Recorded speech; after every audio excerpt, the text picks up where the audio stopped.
விடுங்க பாத்து பண்ணுங்க அண்ணா அண்ணா அண்ணா அண்ணா அண்ணா அண்ணா அண்ணா அண்ணா அண்ணா அண்ணா அண்ணா அண்ணா அண்ணா அந்த செங்காலியப்பன் சொல்லி அங்க இருக்கிறாரு. அவர் வந்து லேடிஸ்னாவே கெட்ட வார்த்தை போட்டு எக்ஸஸ் எல்லாம் போட்டுதான் வாடி போடிங்கிறதா அவர் ஃபர்ஸ்ட் ஒரு வார்த்தை காமனா பேசுவார். அடுத்த வார்த்தை நீ யாருடி தான் பேசுவார். அவர் அப்படி பேசக்கூடிய ஆளுதான். போட்டு நீ என்ன என் வீட்டு வாசல் வந்து நிறுத்த சொல்றேன்னு டிச்சு இதை ஒட்டி ஸ்லோப்பு போடுவாங்க.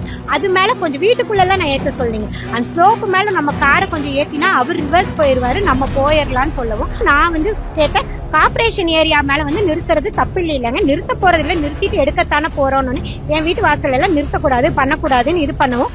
நாங்க என்ன பண்ணோம், சரி அந்த ஆள் இப்படி பேசுற அவங்கள வந்து கேட்கறதுக்கு யாரும் ஆள் இல்லைன்ட்டு நாங்க என்ன பண்ணோம், சரி சிலிண்டருக்காரன் நானுமா ரிவர்ஸ் எடுடாட்டமா நம்ம பாத்துக்கலாம், நாங்க ரிவர்ஸ் எடுத்துட்டு போயிட்டோம் ரோட்டுக்கு. நீ என்ன என் வீட்டுல நிறுத்த சொல்ற அப்படின்னு சொல்லி பொண்ணுன்னு கூட பார்க்காம வண்டியை வாசல் ஸ்லாபில் ஏற்ற சொன்னதற்கு பட்ட பகலில் பெண்ணை கண்மூடித்தனமாக தாக்கிய பக்கத்து வீட்டுக்காரர் தகாத வார்த்தையால் திட்டி செய்த பகிய செயல் மனதை உலுக்கிய பெண்ணின் கண்ணீர்.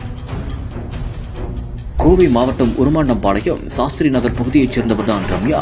இவர் வடகம் தயார் செய்து வியாபாரம் செய்து வருகிறார். இந்நிலையில் இவரது வீட்டிற்கு சிலிண்டர் ஒன்று ஆட்டோவில் வந்ததாகவும் அங்கு சாலை ஒன்று குறுகலாக இருந்ததால் ரம்யா வீட்டின் அருகே உள்ளவர் வீட்டின் முன்பு போடப்பட்டிருந்த சிமெண்ட் ஸ்லாபில் வண்டியை நிறுத்த சொன்னதாக கூறப்படுகிறது. இதனை கேட்டு சுந்தரராஜ் என்பவர் என் வீட்டு வாசல்ல உள்ள ஸ்லாப்ல வண்டி எதை சொல்றியா என்று தகாத வார்த்தையால் திட்டி அவரை கண்மூடித்தனமாக தாக்கியுள்ளார். இதனால் ரம்யா என்ற பெண் நிலை குலைந்து போயுள்ளார். இதனை அங்கிருந்த ஒரு நபர் தடுக்க முயன்றதாகவும் கூறப்படுகிறது. இந்த ஒரு காட்சிகள் சமூக வலைதளங்களில் பெரும் பரபரப்பையும் அதிர்ச்சியையும் ஏற்படுத்தியது.